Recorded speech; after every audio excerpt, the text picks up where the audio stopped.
Good evening, wrestling community, and welcome to another edition of Wrestle Talk Show.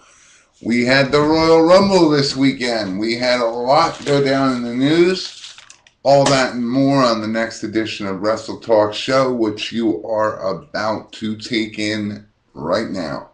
First and foremost, like we always do, we want to thank our audience. Without you, this would not be possible. I'm your host, Joshua Zimmerman, and what do you say we get right into it, boys and girls? First off, your ratings. Raw, this past Monday night, scored a 3.5. Kind of expected, no football. People wanted to see the fallout of the Royal Rumble, etc., etc. To coincide with that, the winner of the 2011 Royal Rumble was, but you already knew this, Alberto Del Rio, and he has already challenged Edge for the World Heavyweight title at Mania, I believe. I want to say WrestleMania. Pretty sure on that. Might be, there's the chamber in between, so, but I'm 99% sure he didn't call that title shot until WrestleMania. SmackDown scored a 1.96. Inches away, a couple hundred viewers away from a 2.0, but declining from what it was. It was over a 2 last week and the week before, and now it's kind of flirting with 2.0 again. TNA Impact for the 27th of January scored a 1.3, and if the numbers are right, I googled this, mind you, you can email in at cwecompany@gmail.com or post a comment right on this video if I'm wrong, but it translated to a 1.3 rating, including the first and second hour, and had approximately 1,934,000 viewers, if you believe the numbers. Moving into your wrestling news, Husky Harris recently took a kick to the skull by Randy Orton. What we later found out was he's experiencing some weight issues and they want him to slim down. Translation, he won't be on any televised programming until he meets their weight requirements. MVP, former wrestler Montavious, former WWE wrestler MVP, is cleared to wrestle for New Japan Pro Wrestling, despite Japan's anti-felon policy. MVP got cleared. Sources close to him say there was a lot of red tape, but his first match is to happen sometime this month. So we'll see what happens. Given the Royal Rumble, we already know that Kevin Nash and Sting and all them are back in the swing of things. Sting signs a 1-year deal with WWE.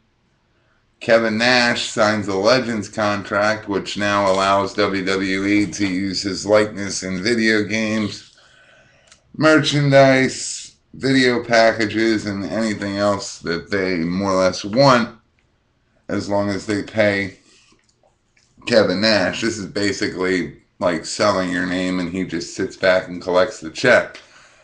Due to this fallout at the Royal Rumble, TNA has been forced to restructure who they are now that it won't be the Main Event Mafia because, and further news, coming this Friday, Booker, former WCW star and WWE star, and I believe he was in TNA too, but Booker T has signed a deal to do commentary for Friday Night SmackDown effective this Friday, February 4th. And he also mentions that he has a book coming out. More information has come out on why Ric Flair left the tour, the European tour, early last week, as we reported. Um, it was to do, sources say it was to do with money. He's on the verge of, he's basically broke. He's on the verge of being broke. And that night of the show, in particular, a house show in Europe, he demanded more money on the spot. And TNA's reaction was, well, can't do it. See you later. So they left him in Europe for a day, but something must have been worked out because the next day he was back with them, and I believe he was cutting promos on Impact.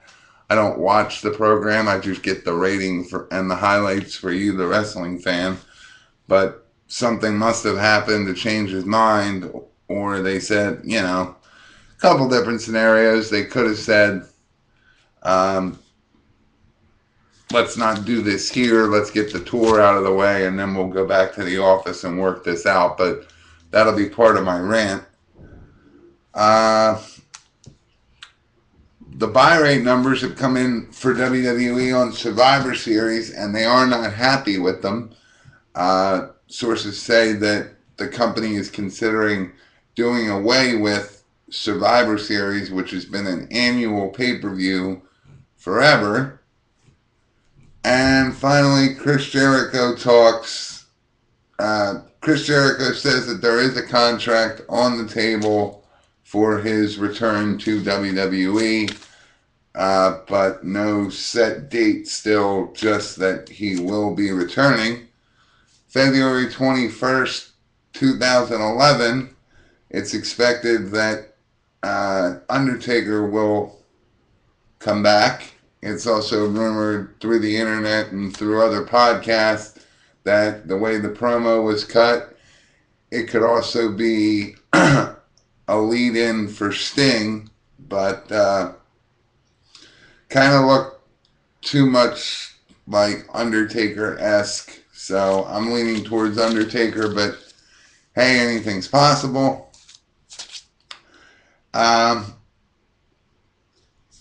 Let's kind of double down on the segment part.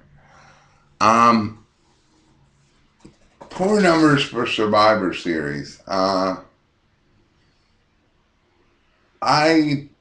believe that was one I ordered. No, I didn't order Survivor Series. I ordered SummerSlam. I apologize. But is this any surprise to them? I mean, it's $49.95 regularly and an extra $10 if you want it in HD. And this was back when, and they still, as a friend quoted to me yesterday, he gave me all the recaps of Monday Night Raw. You didn't really need to buy the Royal Rumble. WWE still has this policy of let's charge them for a pay-per-view, and then let's show them all the key moments of said pay-per-view on free TV. How do you justify getting people to buy it and the exclusiveness of it if you're going to give away everything on free TV? You might as well put at the bottom when you're trying to sell the pay-per-view, you can, if you can't afford this, you can catch the highlights on Raw, because that's what happens. Or you get a dirt cheap, or you get some other wrestling insider that spills it for you. You don't necessarily, and in a couple of weeks, if not already, there'll be clips of the Royal Rumble, part 1 of 20, and you'll be able to watch the entire Rumble in 10-minute segments on YouTube.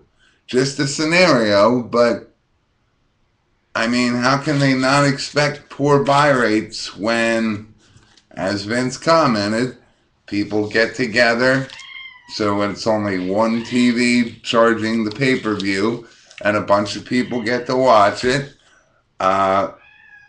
It's shown for free in most areas. WWE.com has an exclusive link where you can find the bars and restaurants that carry the pay-per-view for free. And a lot of people do it that way too, where all you have to do is you can make a night of it, invite a couple friends out, order some dinner, order some drinks, and in a 3-hour period, you've not only seen a pay-per-view that would have cost you $50, but you had a good time for, I want to say, roughly the same amount of money per person, depending on what you eat, what you drink. But there's definitely a bigger business there than uh, asking each individual person to buy the pay-per-view. Those days are gone. Kevin Nash coming back under a legendary contract. He may do some spots. This is more to make easy money, if you ask me. I could be wrong, and I want to be proven wrong, but as we always say, a couple videos behind this, you'll see my whole rant on that.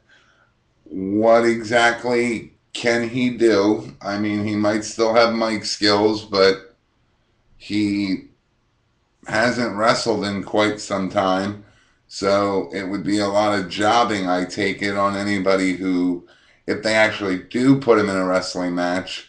The assumption I got with this Legends contract is this is just a way to where WWE now owns his name, and now every time WWE does something that includes Kevin Nash gets a cut. Moving back into the new segment we just detailed on, Ric Flair refusing to perform on account of wanting more money. Back in the 80s, this guy used to, 70s, 80s, this guy ruled the wrestling territories. Like there was Arn Anderson and Ric Flair for so long. And you'd think, and I understand he's been through a couple divorces, a couple wives, if my knowledge serves me correctly, but I don't know what's wrong with these guys. I mean, it's similar in the way that once you hit your 30s, 40s, it's hit or miss how much time you have in the ring.